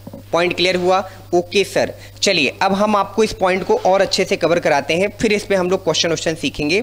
पहले पॉइंट को सुनिए आप। इसका मतलब सर क्या हुआ कि जो profit up to the date of death की बात आप कर रहे हैं, मैंने यहां पर लिखा profit up to the date of death. ये आप अपने बुक में भी चेक कर लीजिए, नोट्स में चेक कर लीजिए कि आपके नोट्स में इसके बारे में क्या इंफॉर्मेशन है, फिर हम अपनी बात आपको बताते हैं। Profit up to the date of death वाली बात पहले नोट से हम लोग चेक कर लेते हैं। नोट्स में ये पॉइंट लिखा हुआ है क्या? कैलकुलेशन ऑफ पार्टनर लिखा है if the death of partner occurs on any day during the year the executor of a deceased partner. Executor का मतलब लीगल रिप्रेजेंटेटिव को हम एग्जीक्यूटर भी कहते हैं। Deceased partner will also be entitle to share of profit earn by the firm from the beginning of the year. बहुत ध्यान से सुने, from the beginning of the year, from the beginning of the year till the date of his death. जिस year में partner की death हो रही है उस ईयर के फर्स्ट डे से लेकर up to the date of death के बीच का जो प्रॉफिट होता है उसी को हम profit up to the date of death कहते हैं। अच्छा जी sir, such profit may be ascertained from any of the following method. कहते हैं profit up to date of death जो है उसको निकालने के पार्टनरशिप एक्ट में दो मेथड बताए गए। या तो आपका प्रॉफिट टाइम के बेसिस पे निकाला जाएगा या तो आपका प्रॉफिट टर्नओवर या सेल के बेसिस पे निकाला जाएगा। एज पर योर क्वेश्चन, जैसे आपके क्वेश्चन में इंफॉर्मेशन दी होगी उस बेस पर आप क्वेश्चन में profit up to the date of death का कैलकुलेशन करेंगे। अच्छा जी सर, तो प्रॉफिट डेट ऑफ डेथ कैसे निकालेंगे? या तो हम टाइम के बेसिस पे निकालेंगे या तो हम किस बेस पे निकालेंगे? टर्नओवर के बेस पे निकालेंगे। टाइम के बेस पे कैसे निकालेंगे? तो आपको यहाँ पर इसकी डिटेलिंग दी गई है, इसमें क्वेश्चन बताया गया है, फिर आपको टर्नओवर के बेस पे बताया गया होगा। चलिए अब आप मेरे साथ देखिए, profit up to the date of death, यही पॉइंट है हमारा। Profit up to the date of death का मतलब क्या है सर? जिस ईयर में पार्टनर की डेथ हो रही है उस ईयर का फर्स्ट डे से लेकर up to the date of death. जैसे मैंने आपसे कहा कि पार्टनर की डेथ 31 जुलाई 2018 को हो रही है, मान लीजिए ऐसे ही क्वेश्चन में आपके यहां पर इंफॉर्मेशन है, तो इसका मतलब क्या? आप तुरंत इसके 31 जुलाई यहां पर लिखा है 31 जुलाई 2018, तो आप इसके फाइनेंशियल ईयर आपसे क्वेश्चन हमेशा बोलेगा, तो आपको देखना है इसके पहले वाला अप्रैल कहां है, तो आप कहोगे 1/4/2018। ये आपका क्या है? बिगिनिंग ऑफ द ईयर, आपके ईयर का फर्स्ट डे है 1 अप्रैल 2018। हाँ जी सर, तो 1/4/2018 और क्वेश्चन कह रहा है कि डेथ हुई 31 जुलाई को, तो अप्रैल से जुलाई आपको जाना है। अप्रैल से जुलाई आप देखिए कितने मंथ हो रहे हैं सर? अप्रैल से अगर हम सर जुलाई में जाए ना तो अप्रैल, मई, जून और सर जुलाई, उसके बाद क्या है हमारा? जुलाई। कितने मंथ हुए? तो टोटल हुए 4 मंथ। इसका मतलब ये जो 4 मंथ निकल कर आया ये क्या है सर? ये है प्रॉफिट। इसका जो प्रॉफिट हम लोग अभी निकालेंगे उसी को हम बोलेंगे profit up to the date of death, up to the date of death. मैं बच्चों को समझाने के लिए इसको एक नया नाम दे देता हूं, इसको मैं बोलता हूं वर्किंग पीरियड। इसको मैं क्या बोल देता हूं? WP यानी वर्किंग पीरियड। तो हम लोग इसे WP बोलेंगे समझने के लिए। इसका मतलब हम ये कहेंगे कि उसका WP क्या है, उसने कितने दिन काम किया डेथ के पहले? Sir 4 month. अगर मैं आपसे ये कह दूं कि पार्टनर की जो डेथ हुई वो 30 जून को हुई, 30 कब हुई पार्टनर की डेथ? सर पार्टनर की डेथ हुई 30 जून को। Sir any problem? पार्टनर की डेथ मान लीजिए क्वेश्चन में 30 जून को हो रही है, तो अगर पार्टनर की डेथ 30 जून को हो रही है, हाँ, तो 1 अप्रैल जैसे यहां पे है हमारे पास 1/4/2018, हमने इसको कॉमन ले लिया है और हमने यहां पर कहा पार्टनर की डेथ 30 जून 2018 को हो रही है। तो बताओ कितने WP क्या निकला, यानी वर्किंग पीरियड, उसने कितने महीने काम करने के बाद उसकी डेथ हुई? तो वर्किंग पीरियड सर निकला उसका अप्रैल, मई और जून, 3 महीने, यानी वर्किंग पीरियड उसका 3 मंथ निकला। अगर हम आपसे कह दें कि पार्टनर की डेथ 30 सितंबर को हुआ, क्या लिखा हमने? 30 सितंबर 2018 को हुआ, तो 30 सितंबर 2018 का मतलब सर क्या हुआ? अप्रैल से चलना है, अप्रैल मई जून जुलाई अगस्त सितंबर। इसका मतलब सर जो वर्किंग पीरियड हुआ वो वर्किंग पीरियड दूसरे वाले केस में कितना मंथ हुआ, 6 मंथ। सबसे पहले क्वेश्चन में डेट ऑफ डेथ से आपको क्या निकालना है, WP निकालना है। वर्किंग पीरियड आपको पता होना चाहिए कि उसकी डेट ऑफ डेथ तक का टाइम क्या है। ठीक है सर, ये निकाल लेंगे, ये टाइम के बेसिस में होगा। इसी को हम लोग, इसी ड्यूरेशन का जो प्रॉफिट निकालेंगे उसी को हम profit up to the date of death कहेंगे। दूसरी बात, profit up to the date of death को 2 तरीके से निकाला जा सकता है। क्या क्या तरीके हैं सर आपके पास? एक है आपका on the basis of time और दूसरा है आपका on the basis of sale. On the basis of sale कह लो या आप टर्नओवर कह लो, दोनों का मतलब सेम है। सेल कह लो या आप टर्नओवर कह लो, दोनों का मतलब सेम है। जब आप टाइम के बेस पे निकालेंगे ना, तो टाइम के बेस पे भी आपको डिवीजन मिलेगा। क्या डिवीजन मिलेगा? टाइम के बेस में या तो आप निकालोगे ऑन द बेसिस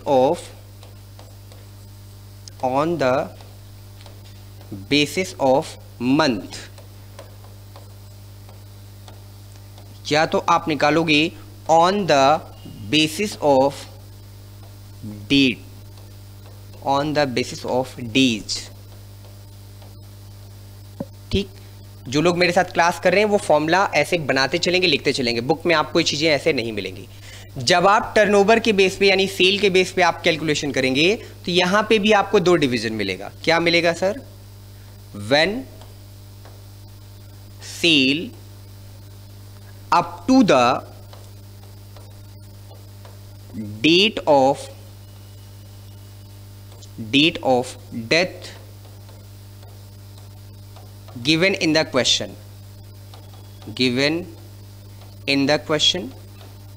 और दूसरा आपको मिलेगा when GP ratio, gross profit ratio बोलते हैं, when GP ratio given in the question। या तो आपको क्वेश्चन में ये देख लीजिए सेल वाला, थोड़ा सा मैं इसको जूम भी कर देता हूं ताकि जो लोग लिख रहे हैं उनको क्लियर हो जाए। इसमें मैंने आपको बताया कि जब आप सेल के बेसिस पे कर रहे होंगे तो 2 डिवीजन है, when sale up to the date of death given in the question, या तो आपको क्वेश्चन में जीपी रेशियो यानी जीपी रेट आपको क्वेश्चन में दिया होगा। जब प्रैक्टिकल क्वेश्चन मेरे साथ करोगे तो ये पॉइंट आपको और अच्छे से क्लियर होते चलेंगे। ठीक है डियर्स, तो हमारे पास क्वेश्चन में क्या क्या बातें हो गई सर हमारे पास क्वेश्चन में ये बात हो गई कि हमारे क्वेश्चन में डेट ऑफ डेथ दिया होगा। डेट ऑफ डेथ से सबसे पहले हम लोग WP निकालेंगे। क्या निकालेंगे? सबसे पहले WP वर्किंग पीरियड की कितने महीने काम करने के बाद उसकी डेथ हुई। WP निकालने के बाद हम देखेंगे कि हमारे क्वेश्चन में किस बेसिस पे हमसे profit up to the date of death निकालने के लिए कहा गया है। अगर हमसे कहा गया है टाइम के बेसिस पे निकालना है तो टाइम के बेस पे निकालेंगे। अगर हमसे कहा गया है सेल के बेसिस पे निकालना है तो हम सेल के बेसिस यानी टर्नओवर के बेसिस पे निकालेंगे। जब आप टाइम के बेसिस पे निकाल रहे होंगे क्वेश्चन, अगर उस पार्टनर की death last day of month हुई है तब तो आप वहां पर मंथ ले लेंगे। जैसे मैंने कहा 30 जून सर 3 मंथ, मैंने कहा 31 जुलाई, आपने कहा सर 4 मंथ, मैंने कहा 30 सितंबर में डेथ हुई, आपने कहा सर 6 मंथ। लेकिन मैंने कहा उसकी डेथ हुई 13 अगस्त को, सर 13 अगस्त को हुई, तब तो मंथ ले ही नहीं सकते। तब सर क्या करना पड़ेगा? डेज काउंट करना पड़ेगा। डेज कैसे काउंट करेंगे हम? सर डेज हम लोग काउंट करेंगे कि अप्रैल से चलेंगे और देखेंगे कितने दिन हमारे होते हैं अप्रैल में। इसका मतलब डेट ऑफ डेथ हमने क्या बताई? हमने आपसे कहा डेट ऑफ डेथ जो है, डेट ऑफ डेथ क्वेश्चन में आपका है 13 अगस्त है मान लीजिए। ये आपको क्वेश्चन में इंफॉर्मेशन दे रही है कि पार्टनर की डेथ जो है 13 अगस्त को हो रही है। माय डियर, मैं बार बार आपसे कह रहा हूं डेथ सर्टेन नहीं है, डेथ कभी भी हो सकती है। आप ये नहीं कह सकते हो कि सर डेथ हम 30 जुलाई को कराएंगे, 31 जुलाई को कराएंगे, या 30 अगस्त को कराएंगे, या 31 अगस्त को कराएंगे, या 30 जून को कराएंगे। डेथ सर्टेन नहीं है, कोई भी सिचुएशन बन सकती है। इसलिए आपको दोनों तरीके सिखाए जा रहे हैं कि आपका फ्रैक्शन में भी आ सकता है मंथ और आपका कंप्लीट मंथ भी आ सकता है। अगर last day of the month पे डेथ होगी या फर्स्ट डे ऑफ मंथ पे डेथ होगी तो वहां पर आप जो भी मंथ लेंगे वो आप कंप्लीट मंथ के बेस पे कैलकुलेट करेंगे। लेकिन अगर आपका ड्यूरिंग द मंथ डेथ होगी, जैसे हमने कहा 13 अगस्त, अब आप क्या करोगे? 13 अगस्त का मतलब है कि उसने अप्रैल में काम किया, उसने मई में काम किया, प्लस उसने जून में काम किया, प्लस उसने जुलाई में काम किया, प्लस उसने अगस्त में 13 डेज काम किया, राइट? तो कैसे लेंगे इसमें हम सर? इसमें अप्रैल में कितने डेज होते हैं? 30 डेज। अगस्त में कितने होते हैं? मई में कितने होते हैं? तो मई में सर 31 होता है। जून में कितना होता है? 30 होता है। जुलाई में कितना होता है? 31 होता है। और अगस्त में कितना दिन लेना है? 13 डेज। इसका मतलब वर्किंग पीरियड अब डेज में निकालना पड़ेगा जब आपका मंथ कंप्लीट नहीं होगा। ओके सर, तो इसमें 30 प्लस 31 आइए ऐड करते हैं हम लोग। तो 1 + 1 2 2 3 5, तो ये लास्ट में हमारा 5 हो जाएगा। और यहाँ पर 1 3 4 4 3 7 7 3 10 13, ये हो जाएगा 135 डेज। इसका मतलब उसने फर्म में 135 डेज काम करने के बाद उसकी डेथ हुई। यानी अगर आपको मंथ नहीं बता रहा है, कंप्लीट मंथ पे लास्ट डे ऑफ मंथ या first day of month question में डेट ऑफ डेथ की नहीं दी गई है, तो वहाँ पर वर्किंग पीरियड आप डेज में निकालोगे। तो टाइम के बेसिस पे दो चीज़ें हैं। क्या क्या है सर? टाइम के बेसिस पे जब हम निकालेंगे तो वहाँ पर या तो हम मंथ बेसिस पे क्वेश्चन सॉल्व करेंगे, या तो हम किस बेसिस पे सॉल्व करेंगे? डेज के बेसिस पे। चलिए सर जल्दी जल्दी हम आपको हर टॉपिक के फॉर्मूले सिखा देते हैं, फिर इस पे हम लोग क्वेश्चन करते हैं। क्वेश्चन करेंगे, डाउट क्लियर हो जाएगा। पहला पॉइंट हमने लिखा, when profit up to the date of death, when profit up to the date of death on the basis of time। तो पहला स्टेप क्या है? स्टेप 1, सबसे पहले आप क्वेश्चन में वर्किंग पीरियड निकाल लेना। ठीक सर, सबसे पहले हम वर्किंग पीरियड निकालेंगे। देन वर्किंग पीरियड निकालने के बाद स्टेप 2, आपको निकालना क्या? Profit up to the date of death. Profit up to the date of death sir कैसे निकलेगा? उसका फॉर्मूला मैं आपको बना के बता देता हूं। कैसे? अगर आपसे कहा गया कि प्रीवियस ईयर के प्रॉफिट को बेस मानना है, तो मैंने यहां पर लिखा previous year profit upon previous year month. Previous year में कितने मंथ हुए होंगे सर? दुनिया का कोई ईयर हो, ईयर में तो 12 मंथ ही होते हैं, कॉमन सी बात है। तो प्रीवियस ईयर का प्रॉफिट और डिवाइड बाई हमेशा आपको क्या करना है? 12। कब? जब मंथ की बात होगी। अगर आप डेज के बेस पे निकाल रहे हैं तो यहां पर क्या हो जाएगा? 365। बस इतना अंतर है। तो पहले मंथ वाला सिखा देते हैं। तो सर डिवाइड बाई 12, 12 क्या है? नंबर ऑफ मंथ है, इनटू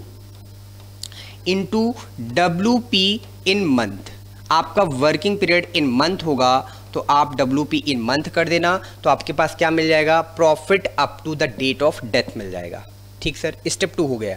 पहला स्टेप है वर्किंग पीरियड आपको पता होना चाहिए, कितने दिन काम करने के बाद उसकी डेथ हुई, कितने महीने या कितने दिन, एज पर योर क्वेश्चन। फिर उसके बाद आप क्या निकालोगे? Profit up to the date of death. कैसे निकालोगे? प्रीवियस ईयर, हमेशा प्रॉफिट जब भी निकलेगा प्रीवियस ईयर के बेस पे, या तो आपसे कहा जाएगा कि प्रीवियस ईयर के एवरेज प्रॉफिट ले लो। जैसे आपको 3 साल के एवरेज प्रॉफिट जैसे आप गुडविल में निकालते हो, तो आप एवरेज प्रॉफिट का टोटल करके 3 से डिवाइड कर देना, जो आपका प्रॉफिट आए वही एवरेज प्रॉफिट यहाँ रख देना।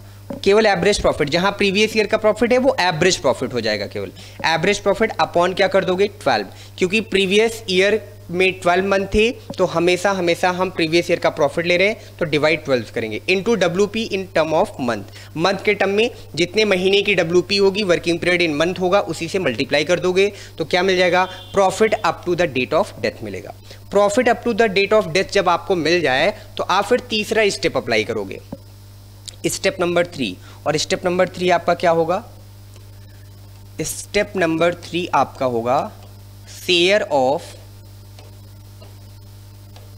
Share of deceased partner. Deceased partner का शेयर आपको निकालना पड़ेगा, क्योंकि ये तो जो प्रॉफिट आपने निकाला ये केवल डिसीज्ड पार्टनर का प्रॉफिट नहीं निकाला, ये आपने 3 महीने का प्रॉफिट निकाला कि 3 महीने में फर्म को कितना प्रॉफिट हुआ।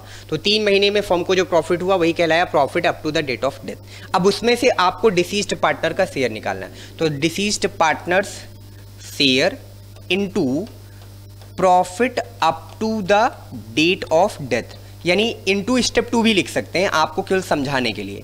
इनटू स्टेप 2, स्टेप 2 में जो आपने वैल्यू निकाली होगी उसमें आप मल्टीप्लाई कर दीजिएगा किस बात से, शेयर ऑफ डिसीज्ड पार्टनर से। जब शेयर ऑफ डिसीज्ड पार्टनर से आप मल्टीप्लाई कर दोगे तो आपको क्या मिल जाएगा क्वेश्चन में, सर हमें क्वेश्चन में मिल जाएगा डिसीज्ड पार्टनर का शेयर। फिर हमें क्या करना होगा, स्टेप नंबर 4। स्टेप नंबर 4 में एंट्री पास करनी होती है। और क्या एंट्री आप करोगे, आप एंट्री करोगे जनरल एंट्री, और जनरल एंट्री में आपकी एंट्री बनेगी profit and loss suspense account debit, profit and loss suspense account debit to deceased partners capital account. Deceased partners capital account, आप पूरा नाम लिखेंगे नहीं तो एग्जाम में आपके मार्क्स कट जाएंगे। पार्टनर्स कैपिटल अकाउंट, जो भी पीएल सस्पेंस का अमाउंट आएगा यहां पर आप पुट कर देंगे, क्वेश्चन आपका खत्म हो जाएगा, क्वेश्चन आपका कंप्लीट हो जाएगा। तो कितने स्टेप हैं सर, 4 स्टेप हैं। पहला स्टेप क्या है, working period. Step number 2 profit up to the date of death निकालना है फॉर्मूला अप्लाई करके। स्टेप 3 उसके शेयर से मल्टीप्लाई करके उसका शेयर निकाल लेना है।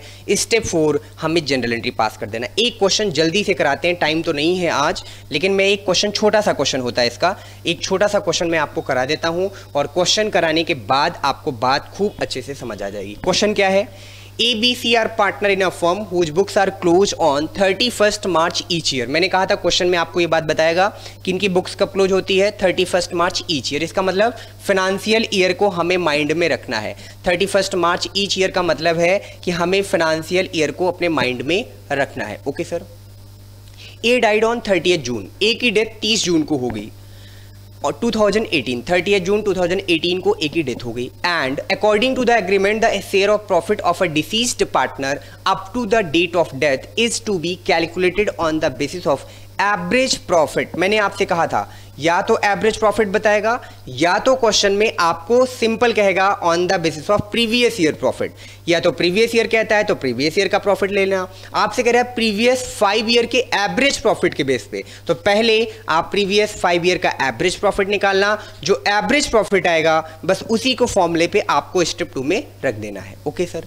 5 year, the net profit for the last 5 year as follows. आपको 14 का प्रॉफिट 14,000, 2014 का प्रॉफिट 14,000, 2015 का प्रॉफिट 18,000, 2016 का प्रॉफिट 16,000, 2017 का प्रॉफिट 10,000 का लॉस है 2017 में, एंड 2018 में आपको 16,000 का प्रॉफिट है। Calculate as share of the profit up to the date of death and pass necessary general entry assuming that there is no change in profit sharing ratio of retiring partner. कहते हैं कि उनके नए PSR में कोई भी change नहीं हो रहा है, तो आपको एंट्री करके बतानी है। चलिए सर आपको बता देते हैं, बहुत आसान क्वेश्चन है, वो क्वेश्चन आप मेरे साथ देखें। मुझे क्वेश्चन याद हो गया। कैसे याद हो गया, आपको भी याद हो जाना चाहिए। कहते हैं कि सर डेट ऑफ पार्टनर कौन कौन है सर, ए, बी और सी। उनका पीएसआर क्या है क्वेश्चन में सर, चलो देख ही लेते हैं पीएसआर। क्वेश्चन में पीएसआर नहीं दिया है सर, बहुत अच्छी बात। इसका मतलब उनका पीएसआर हुआ क्वेश्चन में 1:1:1। जितनी बात हमने अब तक पीएल सस्पेंस में बताई, ये एग्जाम्पल आप जैसे ही मेरे साथ, ये क्वेश्चन मेरे साथ जैसे ही आप देखोगे आपके पॉइंट बिल्कुल अच्छे से क्लियर हो जाएंगे। तो प्रैक्टिकल क्वेश्चन जरूर देखें। 1:1 इनका पीएसआर है। डेट ऑफ डेथ क्या आपसे क्वेश्चन में बताया गया कि सर डेट ऑफ डेथ जो है पार्टनर का वो है 30 जून। 30 जून को पार्टनर की डेथ हो रही है, ठीक है सर। तो 30 जून को डेथ हो रही है, अप्रैल से हमें सोचना होता है, अप्रैल मई जून। इसका मतलब सर ये हुआ वर्किंग पीरियड। अभी वर्किंग पीरियड हम लोग बाद में निकालेंगे। अगली बात आपसे क्या कह रहा है, कह रहा है कि आपको जो प्रॉफिट निकालना है वो एवरेज प्रॉफिट के बेस पर निकालना है। किस बेस पर निकालना है, एवरेज प्रॉफिट, और एवरेज प्रॉफिट के लिए आपके पास लास्ट 4 ईयर का, 5 ईयर का 14, 15, 16, 17, 18 और चेक कर लेते हैं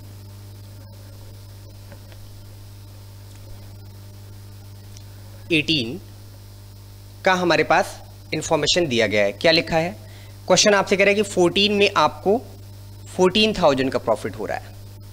कुछ नहीं लिखा होता है तो प्रॉफिट मान लेते हैं 14,000। 15 का प्रॉफिट कितना है सर? तो 15 का प्रॉफिट है क्वेश्चन में 18, 16, चलो यहाँ का प्रॉफिट है 18,000, यहाँ का प्रॉफिट है 16,000। ठीक है, ओके सर। अगली इंफॉर्मेशन क्या है? 17 में 10,000 का लॉस है। 17 में हमने यहाँ पे लिखा 10,000 लॉस। जब लॉस होता है तो लॉस लिखा जाता है, प्रॉफिट लिखा नहीं जाता है। लिखा भी जा सकता है, नहीं भी लिख सकते हैं। और लास्ट ईयर में आपको 10,000 का प्रॉफिट हो रहा है। कितना प्रॉफिट है लास्ट ईयर में? 2018 में 16,000 का प्रॉफिट है। 16,000 का प्रॉफिट है। एक्चुअली मैं जब इतने पास से क्वेश्चन को जूम करके करता हूं तो कभी कभी वैल्यू मेरे से मिस हो जाती है, तो आप लोग वैल्यू का ध्यान रखेंगे। 14 है, फिर आपका 18,000 है, फिर 16 है, फिर 10 है, फिर 16 है। Okay sir. अब हमसे क्वेश्चन कह रहा है कि ये 5 ईयर 1 2 3 4 5 ईयर दिए गए हैं, उनका प्रॉफिट आपको दिया गया है। इनके एवरेज प्रॉफिट के बेस पर आपको profit up to the date of death निकालना है। ये इतनी इंफॉर्मेशन। एबीसी पार्टनर है, date of partner, date of death क्या है? 30 जून है। एवरेज प्रॉफिट की इंफॉर्मेशन आपको दी गई है और आपसे कहा जा रहा है कि आप क्वेश्चन में profit up to the date of death निकालिए और जनरल एंट्री पास करिए। चलिए, सबसे पहले हम आपसे कहते हैं कि पहले हम लोग एवरेज प्रॉफिट निकाल लेते हैं। एवरेज प्रॉफिट का क्या फॉर्मूला होता है? गुडविल में सीखा है, क्लास 10th में भी आपने एवरेज प्रॉफिट पढ़ा है। बहुत सिंपल है, 2014 प्लस 2015 प्लस 2016 प्लस 2000 में 18 कर रहा हूं क्योंकि 18 में प्रॉफिट है और 17 में लॉस है, इसलिए उसको मैं माइनस कर दे रहा हूं। Okay sir. प्रॉफिट प्लस होता है, लॉस हमारा क्या होता है? माइनस। नंबर ऑफ ईयर कितने हैं सर? 5, तो 5 से इसको हम लोग डिवाइड करने वाले हैं। कितना प्रॉफिट है 14 में? चेक करें तो सर 14 का प्रॉफिट था 14,000 प्लस 15 का प्रॉफिट कितना है? चेक करिए। 15 का प्रॉफिट है सर आपका 18,000 प्लस 16 का प्रॉफिट कितना है? 16,000 प्लस 16,000 माइनस आपका कितना है? 17,000।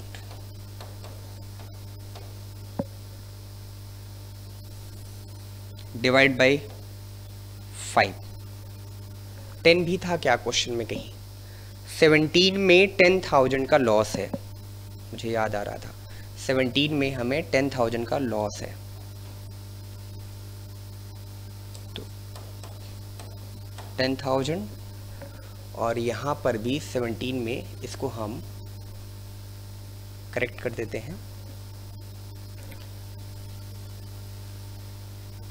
लॉस 10,000 का है, 10,000 का लॉस है। ओके सर, सॉल्व किया जाए इसे? जी सर। एवरेज प्रॉफिट तो बहुत आसान पॉइंट है, तो देखो ऐड करते हैं। 14 और 16 ऐड करेंगे तो 20 10 30 हो जाएगा, और 30 प्लस 10 40 हो जाएगा, 48 हो जाएगा, और 48 प्लस 10 58 हो जाएगा। 58 में हम 6 प्लस करेंगे तो 58 प्लस 2 60 64 माइनस 10, तो मेरे हिसाब से ये 54,000 आ रहा है। एक बार और चेक कर लेते हैं, क्योंकि अगर ये अमाउंट गलत निकालेंगे तो वैल्यू फ्रैक्शन में आने लगेगी। 14 प्लस 16, तो सर ये आपका हो जाएगा 16 4 20 10 30 30 10 40 48 48 10 58 58 प्लस 2 60 64 माइनस 10 आपका हो जाएगा कितना? 54/5। तो सर ये आपका सॉल्व होकर आएगा 10,800। कितना आया? 10,800। क्या निकल कर आया? Average profit.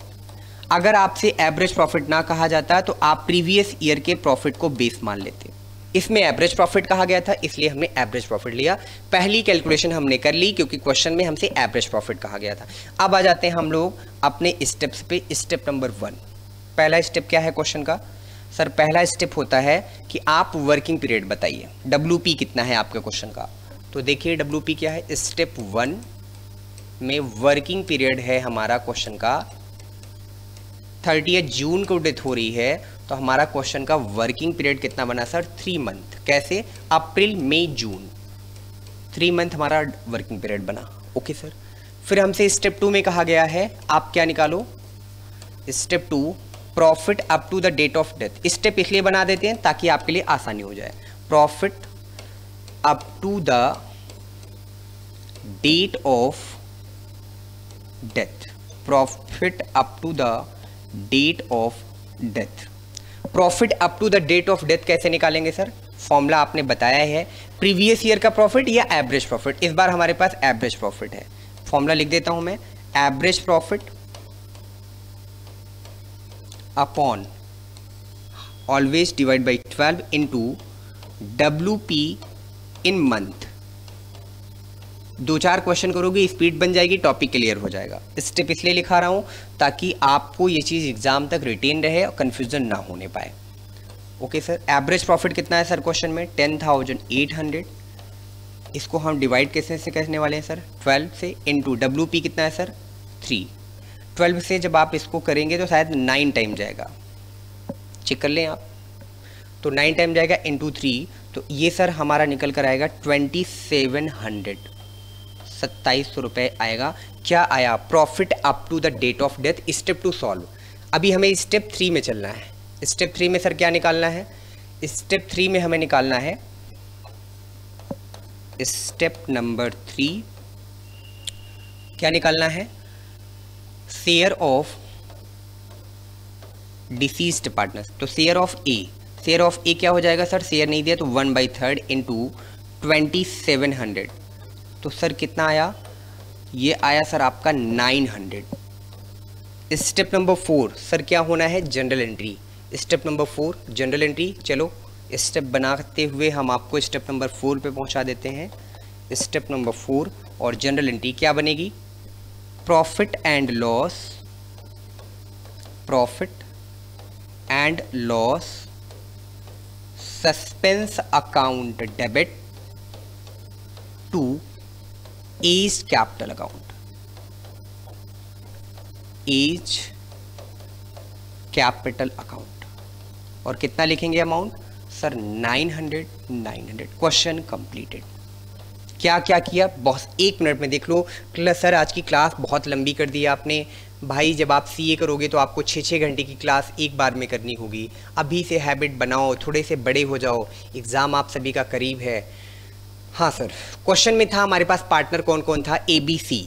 इसमें से ए की डेथ हो रही थी 30 जून को, 30 जून को ए की डेथ हो रही थी। और क्वेश्चन में आपसे कहा गया कि एवरेज प्रॉफिट के बेस पर आप जो है profit up to the date of death calculate करिए। हमें लास्ट 5 ईयर की डेटा दे दी गई, इन्फॉर्मेशन दे दी गई, जिसमें 17 में लॉस है, बाकी के ईयर्स में प्रॉफिट है। हमने कहा कि इसको सॉल्व करने के आपके 4 स्टेप हैं, जिसमें सबसे पहले हम लोग एवरेज प्रॉफिट निकाल लेते हैं, जो हमारी स्टेप के बाहर है, एक्स्ट्रा एडिशनल मिल गया, क्योंकि क्वेश्चन ने हमसे कहा कि एवरेज प्रॉफिट। अगर मान लीजिए हमसे क्वेश्चन कहता कि प्रीवियस ईयर का प्रॉफिट 10,800 है, तो हम बस इसी 10,800 के बेस पे क्वेश्चन सॉल्व कर देते। बट इस क्वेश्चन में आपसे क्लियरली कहा गया कि एवरेज प्रॉफिट को बेस मानते हुए सर आपको कैलकुलेट करना है profit up to the date of death. Very simple, हमने एवरेज प्रॉफिट निकाल लिया। जो हमारा एवरेज प्रॉफिट आया, फिर हमने शुरू किया अपने क्वेश्चन को सॉल्व करने के स्टेप। पहला स्टेप क्या कहता है? पहला स्टेप कहता है कि क्वेश्चन को पढ़कर WP यानी वर्किंग पीरियड निकालो कि पार्टनर की डेथ होने के पहले उसने उस ईयर में कितने महीने काम किया या कितने दिन काम किया। सर 30 जून था, तो इसका मतलब अप्रैल, मई और जून, उसने 3 महीने काम किया। Okay. Profit up to the date of death जो है उसको हमने स्टेप नंबर 2 में निकाला। फॉर्मूला क्या है? इस क्वेश्चन में एवरेज प्रॉफिट कहा था, तो हमने एवरेज प्रॉफिट लिखा। अदरवाइज हम क्या लिखते? नेट प्रॉफिट या profit for the previous year लिखते। तो यहाँ पर हमने average profit upon 12 into WP in month लिखा। तो एवरेज प्रॉफिट हमारा कितना आया था सर? 10,800। ऊपर हमने सॉल्व किया है। As per formula divide by 12। Previous year का प्रॉफिट या एवरेज प्रॉफिट लेंगे तो डिवाइड हमेशा 12 से करेंगे। इसका मतलब ये है कि जब पिछले साल प्रीवियस ईयर में जब हमने 12 महीने में 10,800 रुपये कमाए तो बताओ 3 महीने में हम कितना प्रॉफिट कमाएंगे। If we earn 10,800 in 12 month then how much the profit earn by firm in 3 months. तो कहते हैं सर 3 मंथ्स में फर्म कितना प्रॉफिट अर्न करेगा, प्रीवियस ईयर के प्रॉफिट को बेस माने। कहते हैं अगर पिछले साल 12 महीने काम किया, 12 मंथ काम किया, ए ने, बी ने और सी ने, और तीनों ने मेहनत करके काम करके जो प्रॉफिट निकाला वो एवरेज प्रॉफिट उनका 10,800 आया, तो बताओ 3 महीने में उनका प्रॉफिट कितना होना चाहिए। सर इसका मतलब 3 मंथ का प्रॉफिट आपका 2700 रुपए होना चाहिए। जब ये हमारा profit up to the date of death आया तो 2700 में केवल ए का शेयर नहीं है, ए का भी है, बी का भी है, सी का भी है, ये बस आपके 3 महीने का प्रॉफिट है। ओके सर, हमें डेथ के चैप्टर में डिसीज्ड पार्टनर का शेयर निकालना है, तो ए का शेयर कितना हुआ, पीएसआर नहीं दिया था। तो फंडामेंटल के चैप्टर में आपने पढ़ा है कि when PSR not given in the question then we take in PSR equal PSR लेते हैं, तो 1/3 हुआ। 2700 इंटू 1/3 किया तो 900 किसका शेयर आया सर, ए का। फिर हमसे कहा गया स्टेप नंबर 4 में जनरल एंट्री करो। क्या एंट्री बनती है, profit and loss suspense account debit to A's capital account 900। Sir इसको पीएल सस्पेंस क्यों लिखते हो, क्योंकि ये प्रीवियस ईयर के बेस पे निकाला जाता है, एक्यूरेट प्रॉफिट नहीं है, करेक्ट प्रॉफिट नहीं है, इसलिए हम लोग इसको प्रॉफिट एंड लॉस सस्पेंस कहते हैं। आज की क्लास यहीं तक, बाकी बातें कल की क्लास में, इससे आगे की बातें हम कल के लेक्चर में सीखने वाले हैं। आप सभी से गुजारिश है, रिक्वेस्ट है कि आप खूब सारी प्रैक्टिस करें, अपने डाउट्स हमें कमेंट्स में जरूर लिखकर बताते रहें। और अगर आपने अभी तक हमारे कॉमर्स एकेडमी के ऐप को डाउनलोड नहीं किया है तो गूगल प्ले स्टोर से जरूर डाउनलोड कर लें। यूट्यूब का चैनल जरूर सब्सक्राइब करें, बेल आइकन जरूर दबाएं ताकि वीडियोज़ की नोटिफिकेशन टाइम टू टाइम आपको मिलती रहे। सभी सोशल मीडिया प्लेटफॉर्म पर आप जरूर कॉमर्स एकेडमी और सुधीर मिश्रा को फॉलो करें ताकि आपको क्लासेज की नोटिफिकेशन टाइम टू टाइम मिलती रहे। तो आज की क्लास यहीं तक, अगली बात हम लोग कल की क्लास में करेंगे। Thank you so much.